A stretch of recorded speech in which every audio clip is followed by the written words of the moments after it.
Hello, and a very warm welcome to Malhotra IAS. So I hope everyone is doing well. Today is Saturday, and we'll be taking up the current affairs for this week. So some of the important articles that haven't been dealt by the other faculties will be dealt here in detail and in depth. So for this week, the first article which we'll be taking up here is the James Webb Hubble Telescope. I hope this picture is pretty famous now, and I am pretty sure that it has reached your mobiles as well. So this is the far distant galaxy that has been taken. The images have been taken from the James Webb Hubble Telescope. Now we'll try to understand what exactly is James Webb Hubble Telescope and what is the significance of this telescope, and especially we'll try to link it up with our static syllabus also, where and what areas the questions can be figured into in your UPSC examination. So this is how your James Webb Hubble Telescope looks. See, here you have a gold plating. Okay. It has a gold plating, and if you see, these are the images. The change in the images which you get to see, this is the image that has been taken by the James Webb Hubble Telescope. And initially, the image that you see now, it is the image that has been taken by the Hubble Telescope.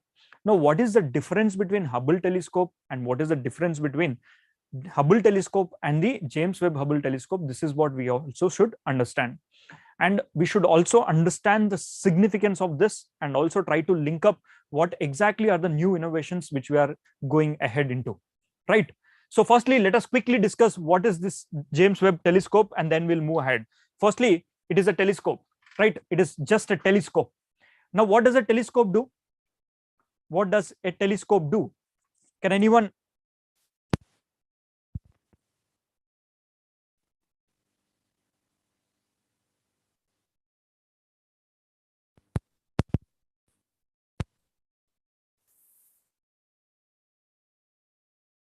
Okay.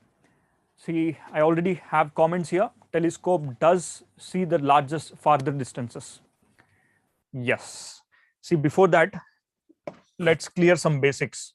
Firstly, you should be aware of the role of a telescope. Then only we'll be able to understand the importance of this James Webb Hubble Telescope. Imagine this is a telescope, that is your gold-plated mirror.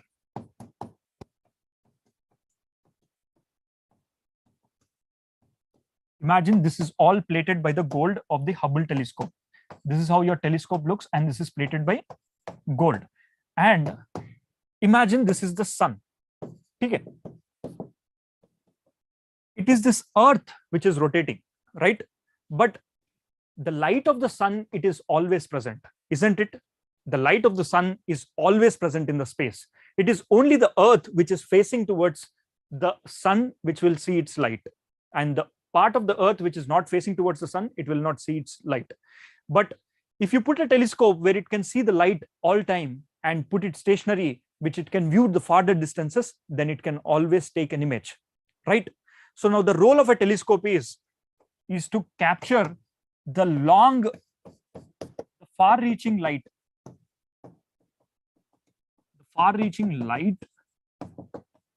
that is infrared light.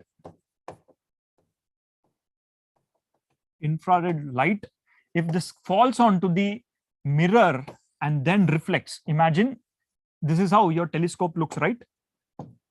On a pictographically, this is how your telescope looks. And if you see, this is how it looks, right? There is a mirror and there is a small image here. This is a small reflecting mirror again here. Now the light that comes and falls onto the gold platelet will be reflected back by this, and this is visualized by the machines that are present. Now with this help, we are able to visualize the current images which you are going to see, right? Earlier, the diameter of this telescope was small, so we were able to see only till a certain distance. Now we are able to see a distance of farther, more longer distances which are placed in the space, we are able to see. With that, we are able to understand that there are some changes which we can learn from the light, right? Now it is also said that by using this James Webb Hubble Telescope, it is actually we can go back into time. Now, how do you go back into time, and how do you go back and study the time? Is it possible? The answer is yes.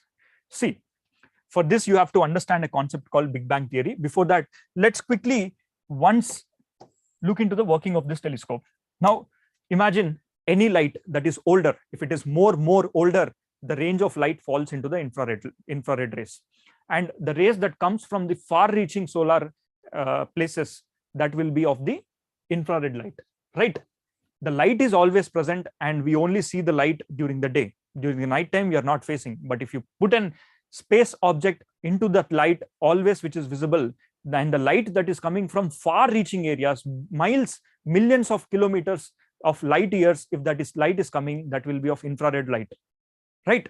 And this infrared light has a spectrum. You know the spectrum, right? Spectrum of light. Spectrum of light. Now, in the spectrum of light, you might have heard about VIB, G, YOR, right? VIB, G, YOR. V means violet, R means red. Red color generally has the frequency and wavelength changes with respect to violet and red, right? Now, imagine the infrared rays light that is falling onto this particular spectrum, which is placed onto the Hubble telescope. Hubble telescope also has a spectrometer placed under it. Now, this spectrometer, if that light falls into the category of red range, now it is called redshift. Now, it falls under the blue light, then it is called blue shift. Now, what is the difference between redshift and blue shift? See, red is an indication that the light is coming from the farther areas, right? Light is coming from the farther areas. And blue is an indication that light is coming from the nearer areas. And in order to understand this in detail, you have to understand the Big Bang theory. Now, let us try to understand the Big Bang theory in detail, and then we'll come back and I'll explain you this, the role of the Hubble telescope, and also the role of the learnings, and how do we go back into light, and how do we go back into the time, and then we study. Number one, firstly, Big Bang theory. Big Bang theory is one such theory which is almost 13.7 billion years old. Itna purana event hai, and this old event, imagine, it says that there was a time when there was infinite density and infinite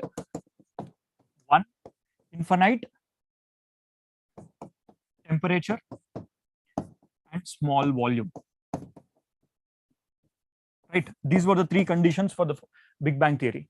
Imagine, suppose the entire city in which you live, can you compress that city into a small area? Don't you think that the density of that city increases? Yes, of course it increases.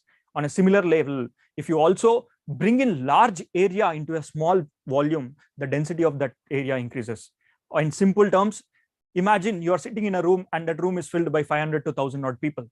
In that room, the temperature of that room will increases if you increase the number of people in that room. Similarly, if you start to pull in all the number of people, more the number of people into that room, the density of that room increases.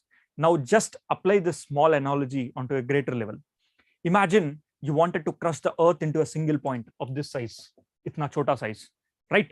You have crushed into a small size, and then you also crush the earth, Mercury, Venus, Earth, Mars, Jupiter into a small size of this dot, right?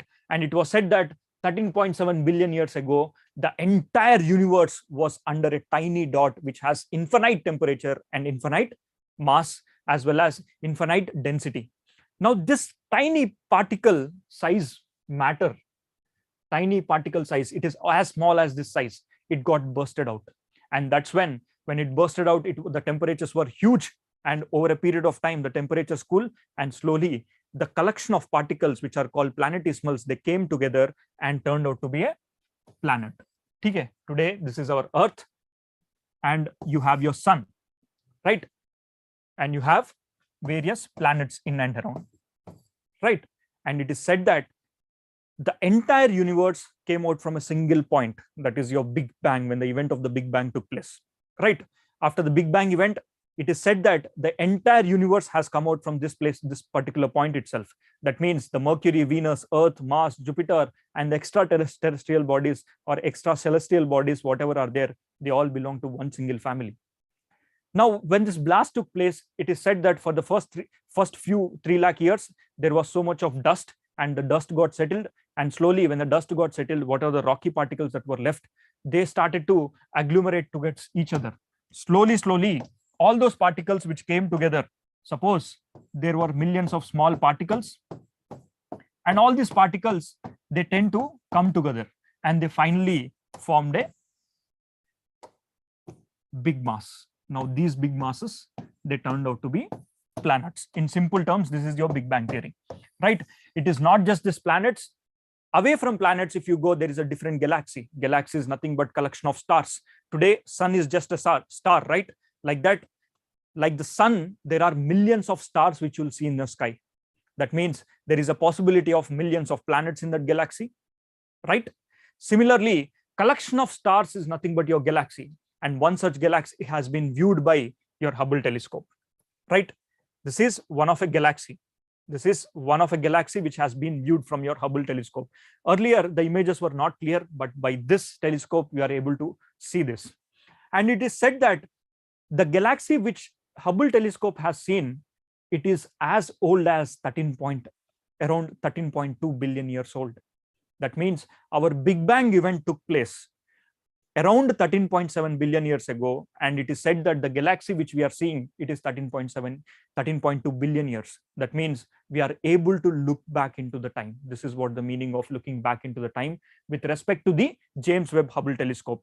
The light that is coming up, the light that is coming from the far reaches, it is as old as the Big Bang, near about Big Bang, hardly hundreds of years away from Big Bang. Now, this is an indication that we can go back and study the time. We can go back and understand how this galaxy is formed and what are the gases that can be formed. And it is generally understood that when the Big Bang that took place, it is these planets, the planets that have been formed and the galaxies that have been formed, they are expanding. Now, just imagine that these are collection of stars. These are stars, and this is a star, and this is galaxy A, and this is galaxy B. It is said that this collection of stars and other celestial bodies in galaxy A and galaxy B, the distance between them is increasing. Now, galaxy A is moving farther away and galaxy B is moving further away. That means they are moving apart from each other, and they are also traveling in the space. Like that, today, the place where we live is called Milky Way galaxy. Now, in this Milky Way galaxy, this entire Milky Way galaxy, imagine this is your Milky Way. And there is a nearby galaxy which is named A. The distance between these two galaxies are moving. Like that, just imagine about the Hubble telescope which you have placed. Now, this is the Hubble telescope which you have placed. Okay. Now, this is the Earth which is orbiting around, right? Now, this Hubble telescope is in such a position that it can see the far galaxies away from the Milky Way galaxy, right? And it has a spectrometer. Okay. It has a spectrometer which says that. So if this galaxy is 13.2 billion years old, that means the light coming from this galaxy is also 13.7 billion years, 13.2 billion years old. Don't you think so? Yes, it is around 13.2 billion years old. That means the light is also 13.2 billion years old. The light will never end. It is the light that is coming onto this telescope. If at all, maybe after 10 to 15 odd years, the light that is falling in the red spectrometer. Okay. If the light that is coming in and falling into this spectrometer of red color, that means this galaxy, if it is moving further away, okay, earlier it was here, now it is here. If this is moving further away, they will be seen in the red shift. Now, this is called red color shift. There is a shift in this object. While it is moving further away, they will be seen in the red shift. If these are near, they will be seen in the blue spectrum. Okay. If it is coming near, it will be seen in the blue spectrum. If it is going far away, it will be seen in the red color, right? Now, this is the role of the James Webb Hubble telescope. It is just to see the outer celestial objects, outer celestial bodies, and it is finally successful with the first image when it has been sent. And you get to see this first image here itself. That is what you have seen. And in this image, we have come to a conclusion that the light that is coming is almost as old as your Big Bang theory, right? Now, this is what is being conveyed when it says that it is helping to study the time back. It is, we don't study the time back. We don't go back in the time. It is actually, we are studying the light. By studying the light, we are able to study the time, right? Okay. Now, in this article, there is also another point which you should know, that is your Lagrange point. Now, what is Lagrange point? Imagine this is your sun and this is your earth. There are places where the gravity of these two objects are more or less nullified. And in these places, any object which you put there, it will be in a stable way. It is neither under the influence of the sun nor under the influence of the earth. These are places which can help us to understand and take some stabilized photographs, right? Like that, there are some Lagrange points. L1, L2, L3, L4, and L5. These are the 5 points where the gravity of both the celestial objects are nullified. More or less, the gravity is less, right? See, this image can help you to understand in a little better way. Number one, if you see, this is Earth. The gravity of the Earth is extended till this range. The gravity of the sun, if it is extended up to this range, there is a point where both these gravities get nullified, and that point is L1. Okay. Like that, there is L2, there is L4, L3, and L5. These points are called Lagrange points. Now, these Lagrange points will help us to study the stabilized space in a better way. You can also put your satellite here, but at times it is under the influence of that celestial body, then it will be coming under its gravity. So that's why the James Webb Hubble telescope, which is placed, it is placed at the Lagrange point 2. Okay. It is placed at the Lagrange point 2, and it has sent the images. Using these images, we have understood that the entire galaxies are moving away from each other, right? Now, Big Bang said that, Big Bang theory also says that it is the evidence. It is said that the blast took place. That's the reason why the entire galaxies are moving away from each other. While they are moving, the distance between these two galaxies is increasing. And the evidence is your James Webb Hubble telescope. And in this context, you should also understand a point from your preliminary examination, that is gold plating. Now, why is gold plating being used in the James Webb Hubble telescope? If you can comment it down, it would be really great. Please, if you know the answer, please let me know. See, the gold plating, gold generally reflects 99% of the total infrared rays. And I already told you, the light that is as old, older lights always reflect, always send the infrared rays, right? Now, you might be confused. Sir, light keeps on changing. See, guys, it is not the light that keeps on changing. It is the Earth that is rotating. That's why we face sunlight and darkness. But those objects which are placed in the light area, always, the light is always there. It is we who are not facing the light, and we are not facing the, and we are facing the darkness. The light is always present in the space, right? And the light is as old as the Big Bang theory. So we are able to understand that light. By understanding that light, we are going back in the space-time, right? Clear? Now, this gold plating, when the infrared rays that are coming in, they fall onto this gold plating, and they'll be reflecting 99% of the rays onto the telescope, by which we will be easily able to identify. Okay, had if they start to absorb, then the lighting won't be as clear as possible. Okay, that's why gold plating is used. Now, how much amount of gold is used? It is simply said that it is as much amount as the 3 finger rings of an individual, right? 3 finger rings of an individual, that is coated onto the 18-meter wide gold plating. Okay, 18-meter wide gold plating. Now, here, if you have seen any mirrors in your home, they'll have a back lining of silver. Like that, there is lining of silvers, there is lining of gold, there is lining of bronze. Now, there is a lining of mirrors. For this mirror, there is a lining of gold that will reflect 99% of the infrared rays, so that the images can be very much stabilized and very clear. Right now, this is what itself is about the James Webb Hubble telescope with respect to examination. I don't think beyond this there is any possibility for the aspirant to look into the article. Right. Okay.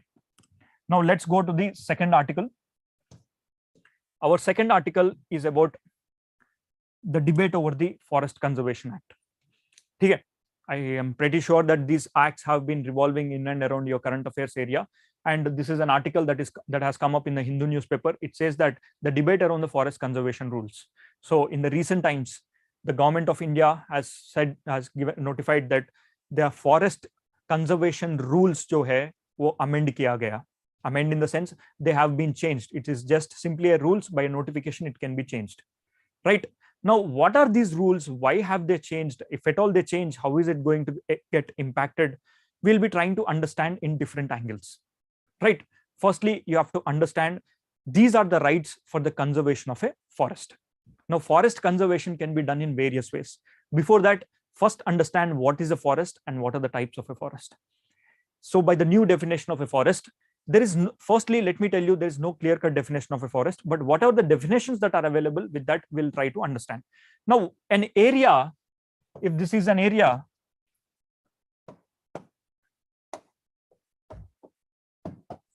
forest is an area of 1 hectare and it has 10% of the area covered by tree cover. Okay, 1 acre area in which this is covered by 10% of the area. If this is covered by tree cover, then also it is called as forest. Number one. Coming back, what are the types of forest that you get to see? You have various types of forest. You can have a reserved forest, you can have a village forest, there can be protected forest, and there can be non-governmental forest. Forest alag-alag tarah hota hai. In this forest, now the new conservation rules, the forest conservation rules.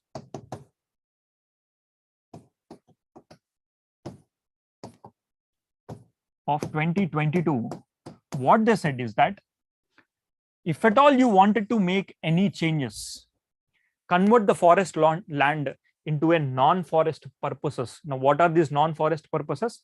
Whether you wanted to clear certain patch of that area, or you wanted to clear for certain kinds of industries, then, or else if you are clearing it for any purpose, maybe for mining, then there needs to be certain approvals. Okay.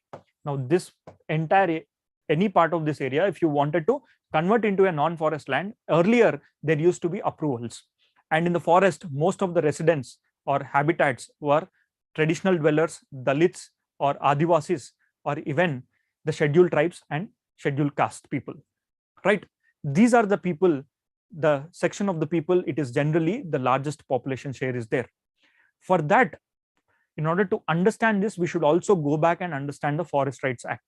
Right? So quickly, let's try to understand the Forest Rights Act first.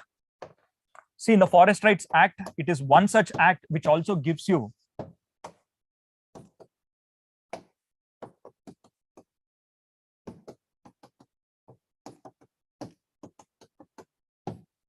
now this has come in 2006. On the other hand, you also have an act called Forest Conservation Act.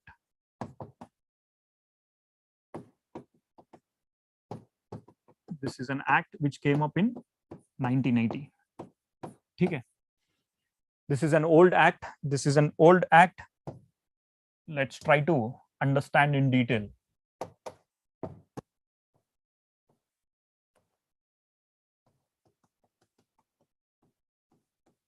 And currently, the rules that we have modified is of 2003. 2003 rules which are notified.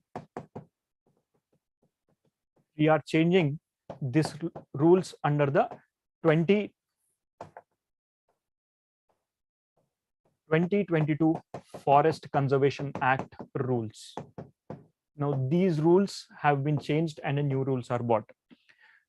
Before we understand this, we need to understand some base. Number one, Firstly, under the Forest Rights Act, which is also called as, this Forest Rights Act is also called as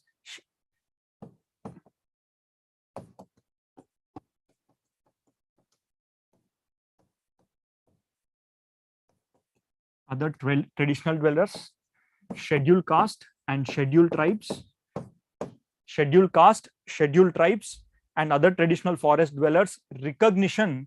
It is recognition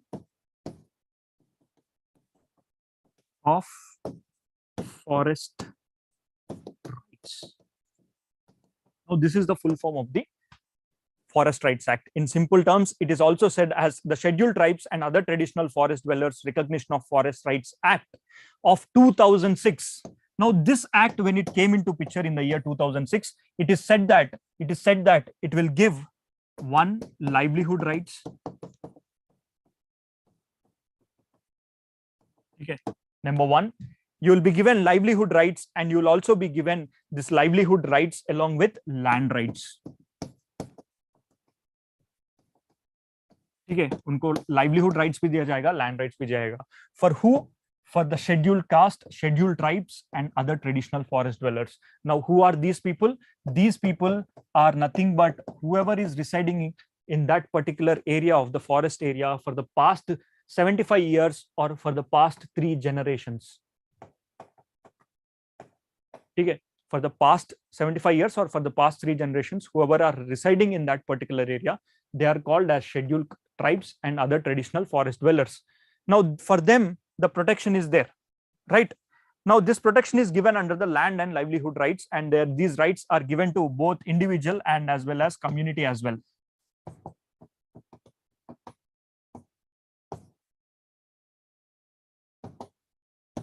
That means if you are an individual, then you will be given certain land rights. How much? The maximum limit of 4 acres. Okay. A maximum of 4 acres land will be given to you, right? Along with this, the act also mentions 13 separate rights given to the forest dwellers, which includes that living in the forest for the past, habitation for self cultivation. यहाँ पे जाके आप cultivate भी कर सकते हो. यहाँ पे आके आप, you can also go into the forest and get the minor forest produce that is meant for livelihood. You'll also can cultivate, you can live in tandem with the forest, right? If at all under this act says that if this is an area of a forest, right, and there are people who are living in this forest area, so PISA Act आपने सुना होगा, Panchayat Extension to Scheduled Areas. The administration is mostly by the PISA Act here. So if at all any changes into this land that need to be applied by, that need to be approved Gram Sabha. Okay. Without approval of the Gram Sabha, this land cannot be converted into a forest area, into a non-forest area, right? If at all there need to be a mining that need to be taken place, firstly they need approval by the government, approval by the Gram Sabha, and Gram Sabha, after approving, it will go to the block level, and from block to state level, and then finally leasings will be given. Imagine this area has been asked for mining. First, the approval need to be given by the Gram Sabha as well. Now, in the new conservation rules of the forest, they have taken this clause. Okay.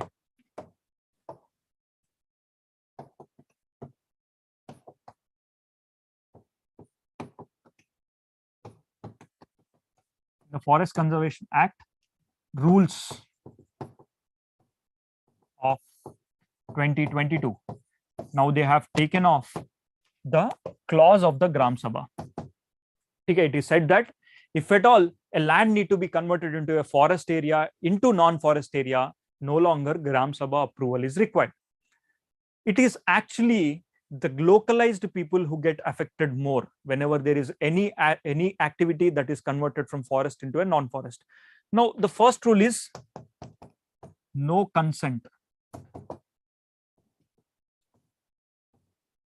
Gram Sabha. Now, what is the need for getting this Forest Conservation Act? The need for Forest Conservation Act is to protect the forest. ठीक है, इससे पहले कोई ऐसा act था जो forest के लिए प्रोटेक्ट कर रहा था? Yes, there were acts which were protecting the forest, but once the implementation of the Forest Rights Act took place along with the Conservation of the Forest Act, earlier 150,000 hectares of land, 150,000 hectares of land has been converted from forest to non-forest. Now, post the implementation of 1980 Forest Conservation Act, post the implementation of the Forest Conservation Act in 1980, this has dropped to 30,000 acres. That means the implementation of the Forest Conservation Act is a successful thing. But today, what they did is they have taken up this approval. It is because it is said that it is the key approval that has been given in the 2006 under the Forest Rights Act that has stopped the mining activities to enter into area and industries coming into your area, because Gram Sabha at the end, they need to be rehabilitated and rehabilitated, and they need to be resettled. No individual would like to do that, but on a greater will, on a welfare component, when the compensation is completely given to the tribes and other traditional forest dwellers who are living in that forest, they would also be happy and they would also be willing to go away from that place, and mining or any industrial activity, tourism activity can take place here. Now, without the will and the wish of this particular Gram Sabha, that is the people of that village or people of that forest, now the new conservation of forest rules can take away their rights. This is what is the issue, right? I hope you got it. Earlier, Gram Sabha used to give the consent. Now, when will an individual give you consent? When their needs or necessities are met, right? When their Rehabilitation and Resettlement Act will be implemented properly and compensation will be given in a proper way, then they will sign it. Now, the same farm, the same tribal who is living in that area no longer has that rights. Once, if at all that project is approved in this area, even if the tribe says, yes, I want this, yes, no, I don't want this, there is no say of this particular scheduled tribes and other forest dwellers, right?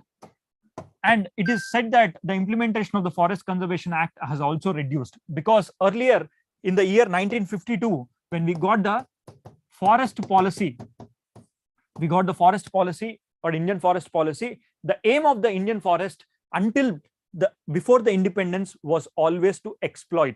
The Britishers, their aim and ultimate agenda is to grow forest, cut them and use it for railways, grow them, construct the boats, grow them and use it for other purposes.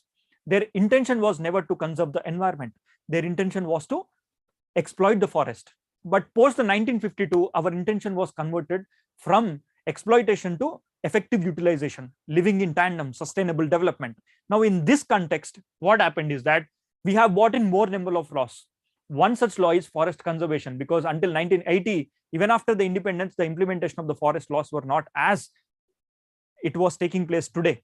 So that's why the strengthening of the forest rights was very important. That's when the Forest Conservation Act has come in. Now, this Forest Conservation Act mentioned that it is said that when it has been set up, the Forest Conservation Act, again, there has been an amendment in 2003. What did they say? They say they came up with certain rules. Now, these rules are, one rule, it said that the Forest Rights Act of 2006, when it framed, when it framed the Forest Rights Act, I'm talking about Forest Conservation Act of 1980. Now, Forest Rights Act in 2006, when it came, it said that Forest Conservation Act of 1980 जो है, इनमें कोई भी changes होंगे, that will be in compliance with FRA, Forest Rights Act, right?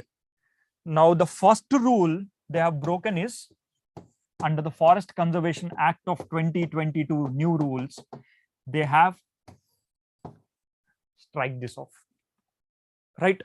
That means livelihood rights which are given under the Forest Rights Act for an individual who can live in that place, go into the forest, come back, live along with the minor forest produce, the person can no longer get the same kind of rights which are there, right? I mean to say rights in the sense the person If at all the government decides to convert this area into another developmental project, the person will not have no longer the rights, because livelihood rights and living rights which are given to the traditional community and the forest dwellers who are there, that has been taken off.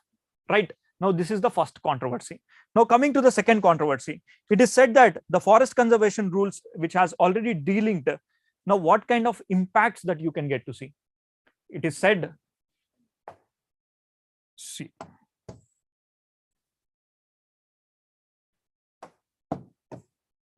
now imagine this is a forest again, right? In this forest, there is population living, right? So FRA livelihood rights, and on the other side, Forest Conservation Act, if at all it has come for mining. Now this mining project will be given by an advisory body. Okay. A separate body will be set up, and this advisory body, or a separate body which is given certain rights, that will decide what kind of projects can be approved in this area. Okay. It is said what kind of projects that can be taken place in this area, that will be approved by this particular body. Now, it is said that someone who is living in the city, someone who is living far away from the area, how can they approve this particular body? Now, what is the composition of this body? Still not yet known. A new body, what is the composition? We are not yet known. It is yet to be notified. So this is the current kind of controversy that is going on. Now, it is said that these rules will dilute the Forest Rights Act. Number one, the Forest Conservation Act 2022 rules. It will dilute the Forest Rights Act of 2006. Now, what are these? Livelihood and other land rights. It is said that these might be impacted, right? These might be impacted. How? You have already understood this. Now, the other contradictory statement which says is that will disempower the forest tribals and may displace them. It said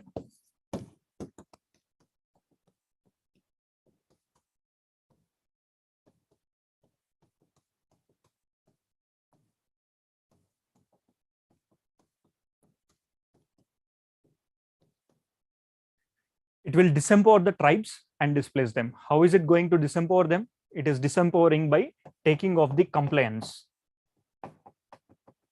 It is disempowering by taking off the compliance of the Forest Rights Act, which are given to the individual. Apart from this, there is a new clause that have been introduced. It is said that if you wanted to convert a piece of a land or a piece of a project, imagine this is a forest area, and in this you wanted to convert this forest area into a mining area. Okay. A body that is set up has been approved. The mining will start here, and when this mining starts, it is actually the entire area of trees which were present here that need to be cut off.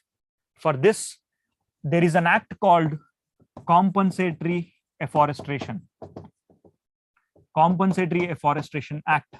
Under this Compensatory Afforestation Act, how much amount of trees you cut, you have to plant almost 5 times the number of trees, right? Now, cutting down the trees is easy, but planting the trees is very difficult. For that's the reason it is said earlier, these companies used to pay money to the government. They used to pay the compensation to the government, and the government used to take the plantation.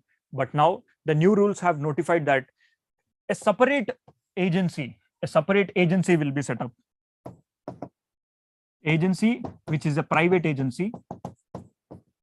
And this private agency, what they'll do is they'll grow land in various places. In various places, they'll start to grow plants. Okay. When they start to grow the plants, now this land will be sold whenever there is mining activity, whenever there is tourism activity, and this forest land will be converted into a non-forest land. Instead of they paying the government, what they do is they'll have to directly go and buy this. Already a forest area, which is built by the private agencies, they will be paid accordingly. And this is a government land. private agencies will grow the trees, and this particular land has to be bought by the mining authorities or the mining, whoever does the mining. Now, this is what has been mentioned in the Forest Conservation Act. Sorry, this is what has been mentioned in the Forest Conservation Rules of 1980, which has been amended. Now, the rules have re-notified. Now, these are the controversies. From this, there are 3 points one has to remember. One, it is said that it is going to dilute the Forest Rights Act. It is said that it is also going to take away the empowered rights which are given under the Forest Rights Act of the 2006. And once the forest clearance is accorded, dwellers' claim of resettlement of the forest rights is not entertained. That means if at all this area is being given clearance, now no longer it is feared that this area, if the compensation is not properly given to a tribe who are living in, or traditional forest who are living in, now their problems will not be entertained, because it takes time for resettlement and rehabilitation, right? Now, this is the current controversy that is going on. As and when the time unfolds, there is more opening, more knowledge we'll be getting on this. Let us wait for a few more days. When it is complete, when we get the complete picture, I'll be again taking up this. Until then, we'll be learning this and we'll move to the next topic.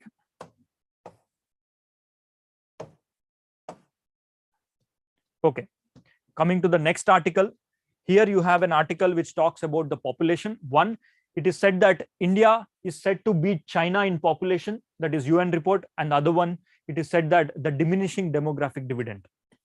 So firstly, in this article, we have to know about the demographic dividend, what exactly it is, and demographic transition kaise hone wala hai, and especially with respect to India, how India is changing its demography. So let's quickly deal with this. Today, India is the youngest state. It is one of the youngest state, right? That means the age group which is lying between 18 to 35, our population is more. When this population is more, that means there are more working group population that are present, and less dependence in the age group of 60. Imagine in your home, there are 2 grandparents and 3 working class people. 3 working class people who will be earning more, and 2 dependents here and 2 dependents as a kids. But this working class people, after 2050, by 2050, they'll be adding 30 more years, right? A person who is 35 will be 65, right? And this age group will now move towards the higher age group. That means 2 people who are living in the, as a young kid, they'll be entering into the middle age group. And here, in the 30 age group, there will be 2 people after 50 odd years. And there will be more dependence, that is old age population is going to increase in India by the year 2050. That is when the real problem is going to be seen. It is said that there is a double whammy. Now, what is this double whammy? One, old age people, population agar zyada hai, then there will be less working class people. That means there will be more burden on the working class people to support a bigger generation, right? Large number of population. That means there is working pressure. For this working pressure to be handled, what should India do? This is the area where the questions can come from. So, on the other hand, age group that are of 60 years old. Now, these people, the old age community generally is prone to diseases. Hospitality is something which is you generally get to see. Now, when hospitality, the out-of-pocket expenditure is more, the burden will again fall on to 18 to 35 age group after 2050, right? So less number of people already working, and there will be more number of old people. This number of old people who are more, they'll also be going for health checkups, old age issues. Now it is a double whammy. Apart from this, in India is a welfare state, right? And in this welfare state, we understand that there is old age pension given to the people. Above 60, you'll get a pension. Now this old age pension, it will also be a burden on the government as well. Why? Because at the end, all the taxes that you pay are from the taxpayers or from the indirect taxes, right? Now government has to spend more amount of money giving pensions, giving old age pensions, as well as care to the old age people. Health infrastructure, we have to spend more. This is something, a danger that is about to come, right? Now this article talks about this. Now what are the solutions to handle this? One, we have to spend more on the insurance. Two, what we can do is we have to grow the developmental ratio, GDP. We have to increase our GDP. Yes, our production, our services. By working less, we have to get more amount of funding, right? This is one of the solution that can be catered to. On the other hand, if you see the age group of 60, when someone, an old age person who is ill in your home, or one of your grandparents, one of your grandparents, if they are ill, don't you think that the young generation who is present in this family will also take the emotional trauma of this particular old age people? Yes, there will be emotional trauma. When old age people, most of the old age people in India after post 60 and all, if they tend to have bad health, they'll have a mental pressure building upon the young population. Now it will reduce the impact and potential of individuals, right? Now this is something which has been discussed in the article, right? Coming to the next article. In this article, it is a preliminary article. Mostly from the preliminary examinations, you will get to see the questions here. Now it is said that India ranks 135 out of 146 in gender gap index. Here, what we have to know is who gives this gender gap index. It is, if you know, please comment in the comment section. It is World Economic Forum. World Economic Forum will give you the gender gap index. And what are the parameters? There are parameters which are mentioned here, 1, 2, 3, and 4. These parameters, economic participation एक parameter है, and opportunity. How much of economic participation and opportunity is given to the women in India, that will be taken into consideration. And secondly, their educational levels between the men and the women will be compared. And thirdly, health and survival between men and women. And thirdly, the political empowerment. Fourthly, the political empowerment. Based on these parameters, the ranking system will be given, and India is standing at 135 out of the 146. What is so surprising here is even the ranks such as neighboring countries like Bangladesh, which is at 71, Nepal, which is at 96, Sri Lanka, which is at 110. Almost all of our neighbors, they are doing far better than what we are. This is what the report says. But in this, we have to look into various other aspects, क्योंकि India का population भी काफी ज़्यादा बढ़ा है, and the numbers are not accurate is the counter argument, which you will get to see in this article. And lastly, it is glaciers in the Dras are receding over a period of time. And it is said that glaciers in the Dras are receding fast. Okay. Now, which part of the glaciers are they receding? The lower part of the glaciers. Lower part of the glaciers are receding fast. For suppose,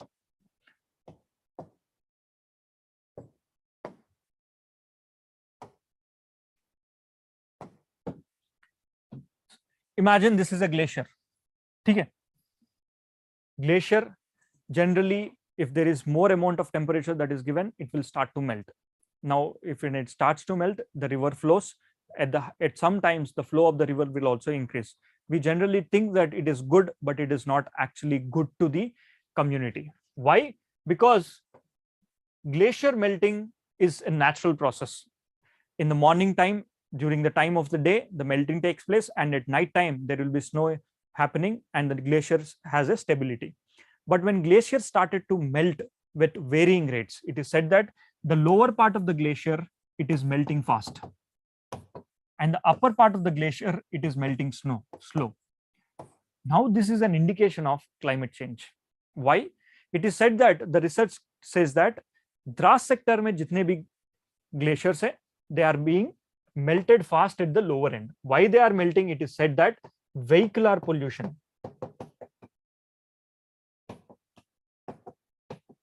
Vehicular pollution is one of the reasons, right? Tourism is another reason. If at all a glacier is melting at an equal rate, that is not an issue. But if a glacier that is melting at a varied rate, there can be avalanches, because it is the higher reaches of the glacier, which is heavy in nature, it tends to move little down in a faster way, right? So avalanches can take place, landslides can take place, road blocking, and especially Dras sector is controlled by the army most of the time.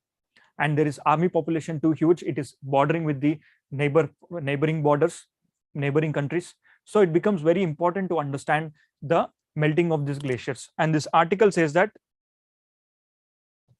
the article here says that study of 77 glaciers in the Dras Basin says proximity to the national highway affecting their health. Now, wherever this national highway is going, the next to the national highway, the glaciers are melting. It is because of the vehicular pollution. And one research went on to even say that it is because of the army vehicles, because the number of army vehicles are more. But how far is this statement true? That we have to look forward, because there is no clear-cut data that have been mentioned here. It is only because of the army vehicles, because it is said that the tourism is also flourishing in that region. So regulated tourism and controlled tourism and entry permits need to be given. That too, with respect to ecologically sensitive permits need to be given. This is what it is said. And the recommendations for this type of change in the climate that can be handled is through electric vehicles, going for clean development fuels. These are some of the alternative fuels which we can work on the Himalayan regions. Right now, that's it for the day. These are some of the news articles that you got to see in the last 1 week. And in the next, this particular PDF will be shared in the Telegram group of the Raj Malhotra IAS. And one important announcement, that optional classes are going to start from 18th onwards. All the optionals are being started from 18th onwards. If you are interested, please do contact the admin department of the Raj Malhotra IAS. The numbers are provided in the description below. Thank you guys, and see you.